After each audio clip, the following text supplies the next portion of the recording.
Hi, everybody. Leon Thomas here with Miranda Kitterlin Lynch, and we are the host of Checking In, a lodging DEI chat. Thanks for joining us today. Miranda, hi, how are you? I'm good. How are you?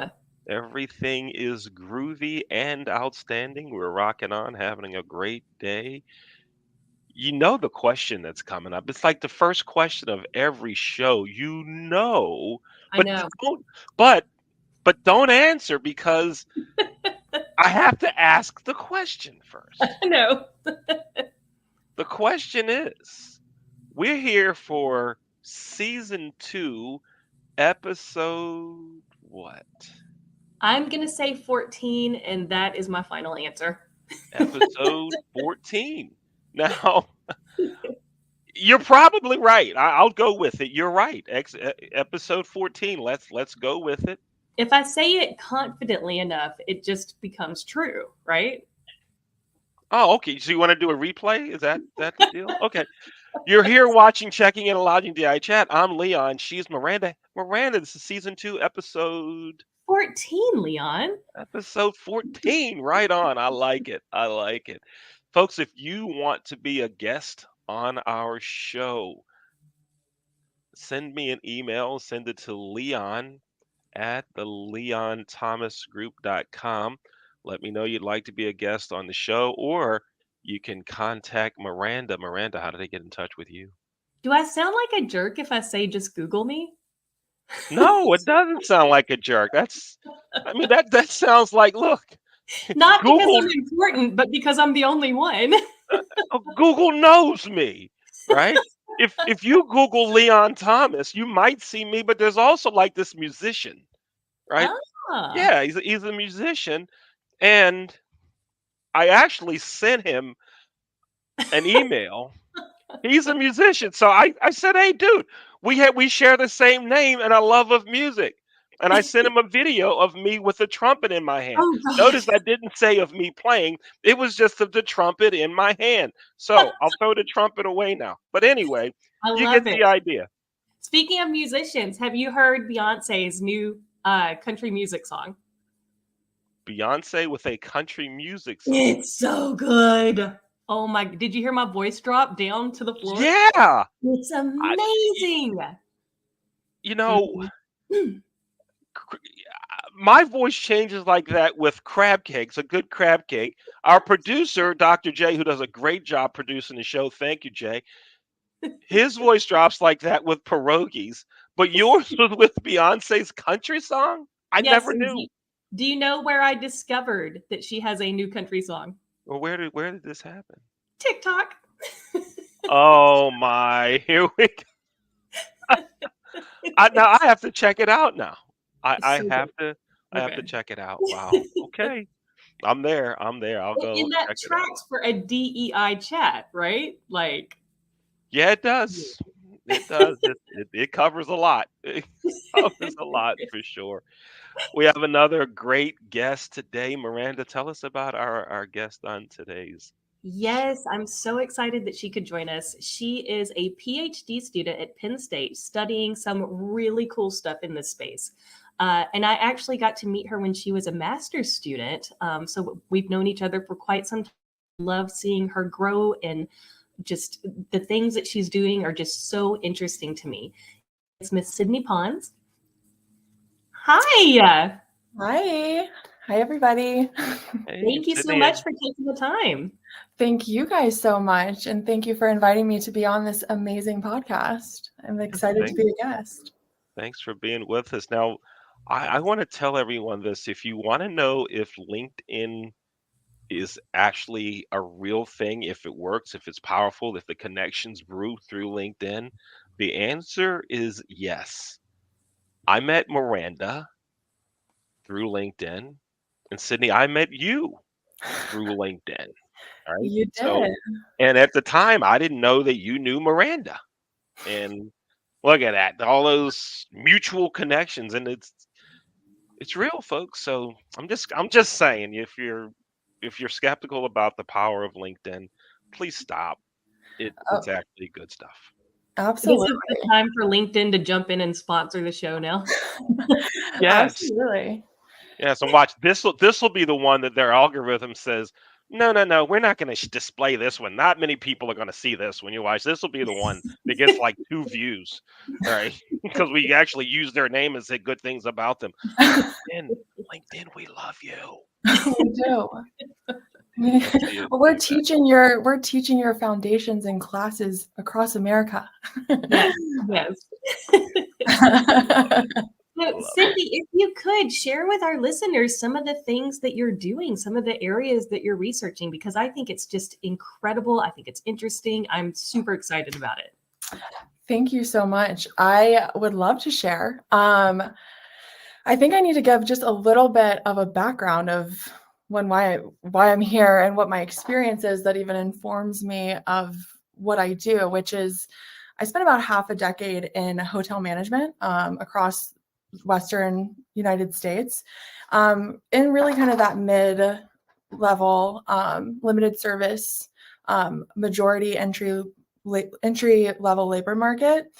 And so as I was managing hotels, I started to understand the power of people and how HR and well, not really. I mean, HR, yes, the function, but more specifically, how recruiting and selecting and hiring, how all those things are so crucial to business. And so when I decided to take the leap from industry to academia, I had to find a place that really specialized and had somebody who was highly specialized with what I wanted to do. And so I found Penn State and I found a home here. And when I got here, something I really was passionate about was something that I found to be a solution when I was in industry, which was second chance employment and second chance, utilizing second chance programs within communities, and even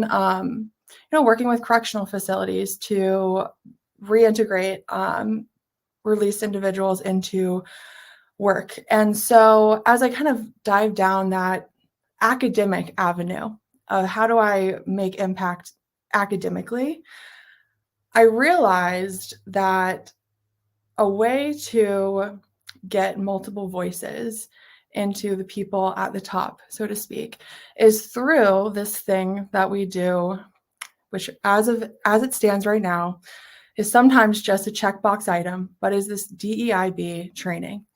And so once I started thinking about diversity training and how to better not only make that better, but also include justice impacted individuals into the discussion, I realized there's a lot of voices missing in that training. And I started to think about all these things that I experienced at work and managing employees and all these different background characteristics, these diversity attributes that really impact the way that we show up and we interact with groups. And so I've really been focusing now on a diversity training that's underlying message is about intersectionality and how that impacts how our group dynamics at work and also how we manage our staff. Yeah. That's fantastic. And you said so much there that I love. I'm sorry.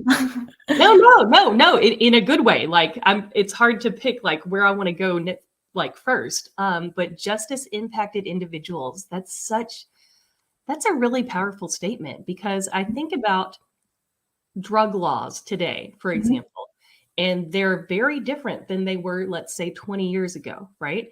And I can only imagine how many people are still in jail for very minimal nonviolent crimes related to drug possession.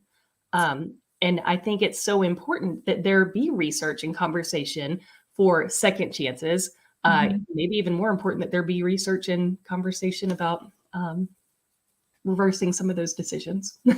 Yeah, well, and most definitely. But, in our kind of wheelhouse of impact, that's definitely something that I realized, was a big realization when I was in industry and then when I got to academia, seeing the numbers behind it. Right now, 1 out of 3 Americans has some sort of criminal record. We have over 2.5 million people currently incarcerated. We have the highest incarceration rate in the world. And yeah, so that was something that I wanted to come in and to speak on your point about drug laws, because that was one of the other big realizations that I had, was that, for lack of better words, and just to be honest, and of where I was when I was in my early 20s, is I thought everybody was in prison for hard crimes or going to jail for, criminalistic activity.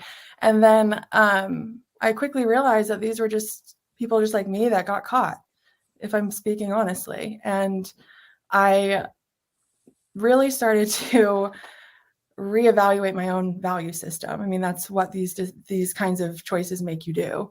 And when I got here and really digging into the statistics of it all, realizing that 60% of crimes in America, about 60%, a little bit over, are drug related. And usually, for me, in my perspective, drug use and substance use disorder is a mental health issue and requires rehabilitation and not incarceration. And so we're really just snowballing a problem that's going to face our industry, our entry level labor market. Yeah, absolutely. And I love, Leon, I promise you this all has to do with DEI and lodging chats, because our industry is absolutely known to be a second chance industry. And you can go from being incarcerated to being a general manager, right? We have that beauty of our industry that allows for people to make it wherever they want to be. So yeah, that resembles one of the first people of impact for me, which was one of my first employees who came straight after being released from prison. And I ended up hiring her as a housekeeper, but she ended up training to be an AGM of that property for when I departed. So, it's an industry that we can have upward mobility based on work performance and building trust with the organization. Yeah, Yeah, so true, absolutely. so true. You both of you may be familiar with Craig Poole. Craig's the president of Reading Hospitality, and his hotel is the DoubleTree in Reading, Pennsylvania. Mm, And Craig, a lot of people learned about Craig at the DoubleTree. I think this mhm, hotel's been there 6 or 7 years or so, and he's a second chance employer. mhm, But not only does he hire those who need second chances because of incarceration, he also is a first chance employer. He hires folks that may have special needs. mhm, He brings them into his hotel as well. But now Craig received his notoriety there at the DoubleTree, mhm, but he's been doing that for a long, long time.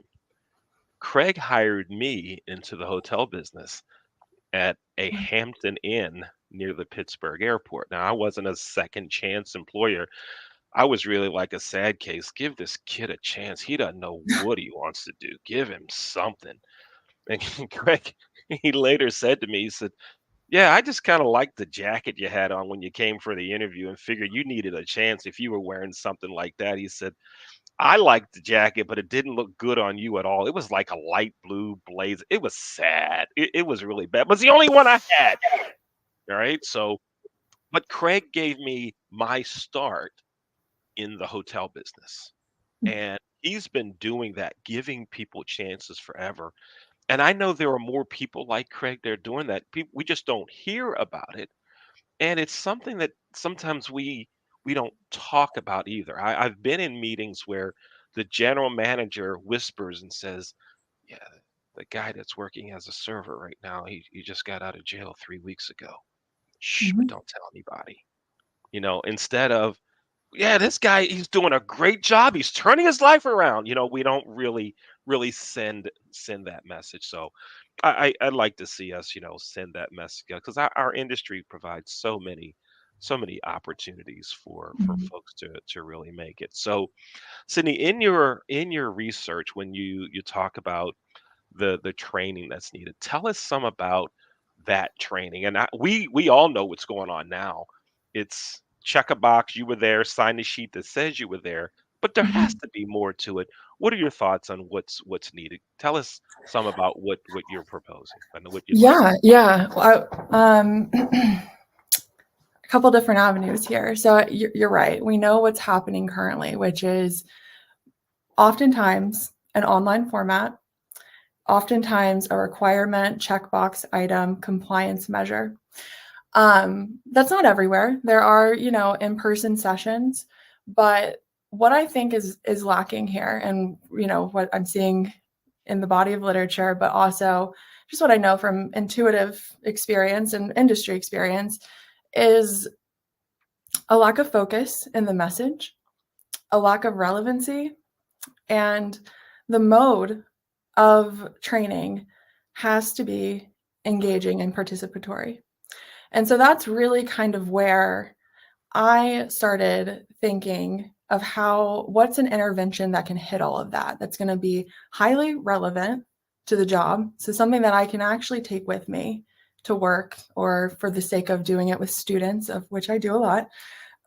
What can they learn for managing? That's highly identical, having identical elements to real life. And yeah, and it has to be fun. I mean, for lack of better words, it has to be fun, something you remember, something that is participatory. We're collaborating. It can't just be one directional. This is the definition of diversity, superficial, focus. That's kind of what I've noticed, at least in my personal opinion, I guess I'd say. Yeah, I And definitely do. yeah, Sorry, go ahead, Leah. I'd also like to add that the facilitator or trainer has to be the right person. Right? They have to be Yeah. able to know how to communicate and not go through an experience that I had in a supposed training that was DEI related, where they asked for volunteers to come to the front of the room. I raised my hand. I stand up. He says, "Oh yeah, Big Leon, come on up, Big Leon, Big Leon." He didn't say small Sarah. He didn't say whatever to anyone else. It was Big Leon. And I'm like, this is supposed to be inclusion. And we have the guy that's leading and teaching us doing that. He doesn't know what he's doing. Get him out of here. It's not effective. Anyway, I'm done. That's my rant for today. Go ahead. There always has to be a rant. All right. I love each and every one of them. Wow. So, Sydney, you looked like you were going to say something after Leon made that comment. Yeah, I was just going to say how, part of specifically the training that I've developed using Lego, specifically like what the aim, I'd say, the learning objective is not only to understand, we have this layer of self-awareness, knowing how we are, the lens of which we see the world, but understanding the lens of which other people see the world. And that I'm going to pull up some great advice I got from somebody on the call, others awareness, that becoming part of us building that skill. It's, the facilitator has to have it, of course, but then, that's a skill that we need to be transferring, is, understanding how all these lenses intersect. So classic example of your rant. Yeah, absolutely. Yeah. Absolutely. I want to switch gears just a little bit, not too far over, still on the same road, maybe just a different lane.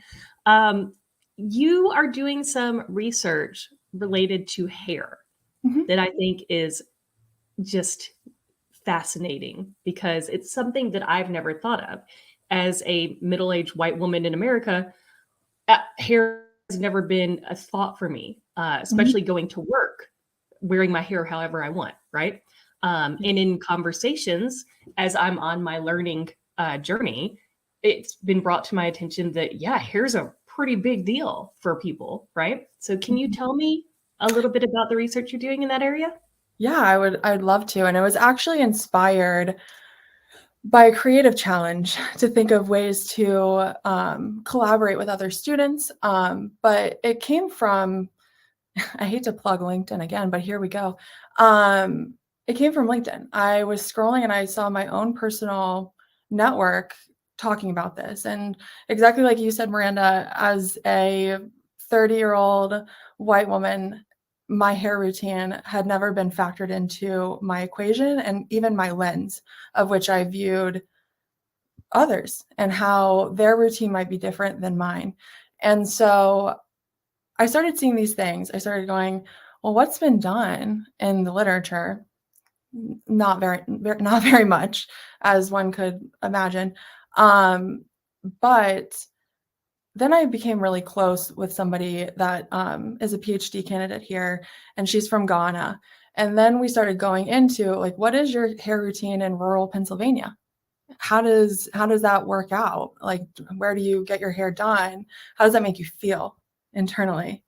And how, and then she's talking to me just as friends, and I'm hearing all these underlying self discrimination, self stigmatization processes happening. And I realized that this was something that if I have a voice to talk about these things, this is something that needs to be talked about, because it's not something that I thought about, exactly like you said, that impacts a lot of people on an individual level. And then also, we do see cases of hair discrimination, active hair discrimination in the workplace as well, from disparate treatment to just disparate impact through uniform policies and stuff like that. So I just started diving into it, and I started to think about what is a way to talk about this that's going to make some impact. And that's kind of where that line of research has been going. So it's kind of still working out how to kind of bring in the duo lens of not only others, but the self into one study. Thank you so much. Oh my gosh. Every time we do one of these shows, I learn something new. And I thought that I was pretty woke, but I keep waking and waking. Leon, did you have That's anything? life. You were making a lot of expressions. Yeah, that this hair thing. Number one, when I started shaving my hair, I'm sorry, you don't shave your hair, you shave your head, right? But that's been close to 30 years ago. The owner of the hotel said, and by the way, I approve you shaving your head. You can continue to do it, I'm right? sorry, what? So he said, I approve you shaving your head. It's okay to do it. I never asked, and I had my hair shaved. And he actually said, it's okay for you to do it. You have my approval, right? This is what he said. That's 30 years ago. This is what this guy said. So that was the first time that I ever heard anything, where we're talking about hair. Okay. I experienced it. Now, it's several of the companies that I worked for. We started having these meetings about bring your authentic self to work.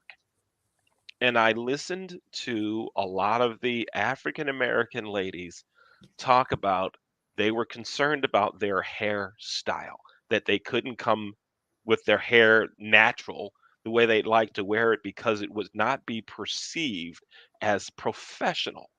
Yep. And in many of those companies, your supervisor was the one who determined if your appearance was professional or not. There wasn't a guideline that said it can't come below your ear, your neck, or whatever it was. Your boss can decide if it's professional. And so the boss could say, your hair isn't, so you have to change it, right? And even with beards, right? Mhm. Is this professional? Right? There's so much goes into this hair thing, and so many folks are have to be concerned about it because everyone wants to be perceived as professional, and how something as hair could get in the way of your performance, how that could pull away from your performance. I just don't get it, but I've seen many times that it does. She doesn't look the part. She doesn't look corporate enough. She doesn't do it. He doesn't do it, even with some men that have longer hair. And so, in your studies, in your research, have you gone deeper than just the female part of it? Or how about how men feel about this, the longer hair, the beards, and things of that nature as well? Has that come up in any of the conversations? Well, really, what I think that you're hitting on is who and how are we defining professionalism? And the lens, just not to keep bringing up lenses, but the lens of which the rules are being made are from people who have a Eurocentric beauty standard. And so understanding how that lens has shaped our society as a whole, but that's going to really kind of, I think, hits a little bit of what men are experiencing too. And that's kind of in nerdy research land, that's how I phrase it, which is, people that are not adhering to Eurocentric beauty standards, because kind of your experience with your female, your lady group, that was exactly what I was hearing, which was that it was, I don't feel professional wearing my hair natural. What? Like, what? One, I think that is one of my, I love that hairstyle. I think it's so beautiful. But then I realized, okay, why do you think that's unprofessional? And that's because the people that are making the system we're in have this lens of a Eurocentric beauty standard. Hmm. Yeah. And I'll add just one more that one of my sons works in industry. Mm-hmm. He works as a director of nutrition for a group of assisted living facilities. He recently transitioned to that after working in restaurants for a while. My other son is a writer. He's a writer and moving slowly into education. He has a fro. It's way out, right? And I've heard people say to him, if you want to get taken seriously, you need to cut your hair. You need to Wow. cut your hair. And I've heard his responses too. Which What's is wrong with it? What's wrong with it? Why? It's about writing. It's not about how I look. What's wrong with my hair? I can say to you, I don't like what you're wearing. I don't like oh, he fires back. Ba- Boom, boom, I boom, love boom. But that. he's still got that hair. And I'm Good. Nice. proud of him. Yeah. Yeah. Mhm. So anyway, And one anybody, more. Yep. oh, go Go ahead. ahead. Sorry. I'm sorry. Miranda, you go ahead. Go ahead. Oh, I was just going to say, anybody from industry who's listening in who makes industry decisions, I'll say this until I'm done saying things on this earth. Not everybody has to care about DEI. Not everybody has to care about doing the right thing. Everyone cares about money, right? That is a universal truth. Everyone cares about money. Now, as you're making your industry decisions, keep in mind that discriminating against hair, for example, can be very, very costly to you. Okay. Here in Louisiana, where I live, there is a very popular restaurant group that is being sued for, I want to say, 650,000. Yeah, $650,000 for hair discrimination. And it's 2024. You would think that people would know better than that, but this is going to cost you money. It's going to cost you money, not just legally, but in reputation, in employee loyalty. Even if you don't care about doing what I think is the right thing, I'm sure you care about your bottom line. 100%. My rant is now done. 100%. Yes, for that. Right on. Yeah. So Miranda, how about one more question from you? And then after Sydney talks about that, you guys have your interaction there. We will go to our signature questions of the day. Go ahead. Absolutely. So, Sydney, as an academic, we always have our next project in mind. Mhm. What you're doing obviously is incredible. What do you want to do next? Or do you know yet? No, that is actually that is not my weakness, Miranda. I have so many ideas. I have an entire notes app full of ideas. I have been, I will say, I'll give two, I guess, lines that I've been thinking. One of them is not quite DEI related, but I think equally as important and perhaps part of a DEI essential skill, which is body language and facial expressions and nonverbal behavioral cues, and how to interpret that, and how to that's been kind of a line that's been lingering around in my head of things that I've been interested in seeing what's out there and what could be done. And I would say DEI related, I've been, if I'm being honest, and I always speak my truth, watching what's happening in America right now, I guess just even the impact from America with the Palestine-Israel situation and how it's impacting students, and just getting to see a little bit of that up close. I would like to venture into that refugee or international workers, that kind of space of like how to incorporate them better into our work or into our industry. But those are not very fleshed out ideas. Just something with, I guess at the end of the day, all my next ideas come from things that I've either experienced in the hotel industry or things that I'm experiencing in the classroom that I see online that I think are highly relevant and practical solutions. And so those are the things I like to dive deeper into. And I think that's incredible. That's going to make for the most impactful studies, things that are actually happening versus statistical circuses. So well done. I tend to agree. Thank you. Yeah. Sydney, do you have a pen handy? And if not, we can just fake like you pretend that you have one. Oh, nice pen. Oh, wait a minute. You can go through one. I have a whole collection. Oh, nice. Look at you. Fun pens. I love Look at you. I like it. Oh, I love that one so much. Oh, none of mine are as fancy. It's so first, here. though, before we get to the pens, I love the lizard. Well, thank you so much. Her name is Brenda, and she's my companion today. I'll tell you that. Right on. Right Well, on. Brenda's rocking it. Brenda may have stolen the show. She tends to do that. I taught this morning, so I figured, if I was teaching about conditioning formatting in Excel, so I had to really, jazz up the outfit to get that interaction going. I don't know what you're talking about. I've never been more excited than to talk about Excel programming. to go over all the features of the conditional formatting button. It's fun. Right. I got my pen. Okay. Here we go.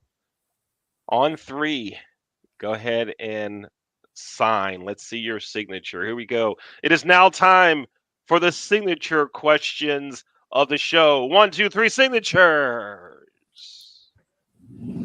Sydney, the first signature question of the show, and there will be 2 signature questions. I'll give you one. Miranda will give you the other. The first signature question is, have you ever had a Maryland crab cake? I already know your love for crab cakes, so I hate to say I've never had one. I've been to Baltimore, but I've never had one. No. Your love of crab cakes is international. I've heard you talk about it before. I already know of your love of crab cakes. With that, Miranda, it's gone international. It's gone. It is here. It's here. The love of crab cakes. Wow. Can't wait to see you on a commercial. Now, I'll have to get the team to produce one. Right? We'll do that. We'll produce a commercial. Dr. J, can you give us 30 seconds of our commercial roll? Can you go ahead and do that now, please, Dr. J? Give us 30 seconds of that. 15 seconds. 15. Renting is everything. It's style at All your right, doorstep. that's enough right there. Thank you. We'll get the team to do a commercial with me and a crab cake, right? Yes. And Miranda, we'll have you on. Sydney, you're on it too. I Okay. already know of your love of crab cakes. And Miranda will say, it's gone international. Then we'll go through the piece. We'll do that. But how did you come to Baltimore and not have a crab cake? That's a good question. Well, if you want to know the ins and outs of it, I actually did an alternative spring break in Baltimore where I lived. We had the experience of being unhomed. So I lived in a church and I worked every day. It was a university program. So that was my Baltimore experience, was actually being in that not eating crab cakes. We were budgeting Yeah. off of $50 per week.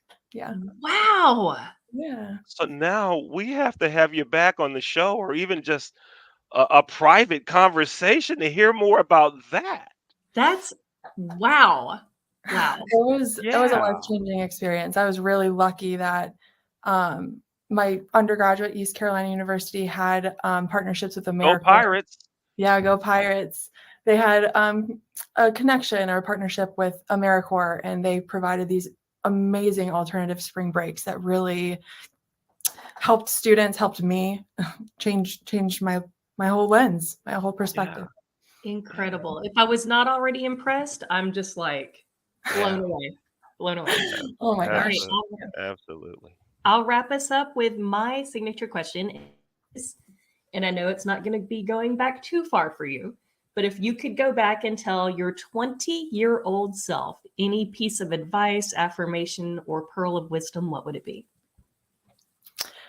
I'm going to go with, and this is what I also just told the first year PhD candidates here at Penn State, which is to get comfortable being uncomfortable. There's a lot of things in life, at work, personally, that are going to be really uncomfortable. And the quicker that you can get the skill of getting comfortable with that uncomfortability and doing it anyways, that is I think that's a little bit of key to the sauce. That's great advice. Great advice for anyone at any age. So thank you. Yeah, Yeah. I like it. Sydney, thanks so much for being with us here on Checking In, a Lodging DEI Chat. Thank you so much. Enjoyed spending time with you. Thank you guys so much. This has been a blast, and can't wait to come back for our commercial shoot. Yes. Yes, for sure. And you're in State College and I'm in Baltimore. That's Mhm. like 3 hours, I think. So, number one, you'll have to make the 3 hour trek down to Baltimore and have a crab cake. But while you're here, we'll get you on the racquetball court and play racquetball with the kids in the youth racquetball program that I run called Racquetball Revival. Oh, You can go to racquetballrevival.com to learn more about that. But also, then we could like meet halfway, and I don't know, do a second crab cake exchange or something. I mean, we're that close, but yeah. I'll bring the yeah. pierogies. You bring the crab cakes, and then also bring the rackets. And it sounds like a date. Beautiful. Can't wait. Wow. You're watching other shows, obviously. Other episodes. You're talking about pierogies. I only know that our producer, Dr. J, has to be giving himself high fives and everything in the studio right now. Jay, thank you for what you do, and thank you for prepping all the guests about pierogies, Jay. Thank you very much, And folks. Sydney, thank you for being with us. Thank you so much. This has been great. Thank you. It was an honor and a privilege. Yeah. Folks, thanks for watching Checking In, a Lodging DEI Chat. We'll see you next time. Take care.